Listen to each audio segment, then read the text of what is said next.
রূপনগর নামক ছোট্ট এক গ্রামে এক কাপড় বিক্রেতা তার দুই স্ত্রীকে নিয়ে বসবাস করত।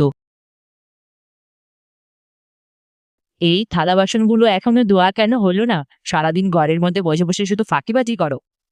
না রে ছোট, আমি তো গরুর গোবরগুলো পরিষ্কার করছিলাম।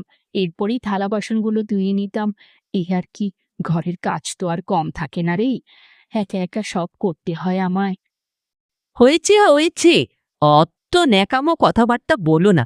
জন্মের পরপরই তো মা বাপকে গিলে খেয়েছো, তারপরেই অপয়া মুখ নিয়ে আবার আমার সতীন হতে এসেছো। ছোট, তুই যা যা কাজ করতে বলবি সব করে দিব। তাও সকাল সকাল মা বাপ তুলে কথা বলিস না রে, বলিস না। হ্যাঁ হ্যাঁ, সেটাই ভালো। চুপচাপ এইসব কাজকর্ম করে রান্নাঘরে গিয়ে আমার জন্য হলুদ বেটে আনো। ইস, কতদিন হলো মুখে হলুদ লাগাই না।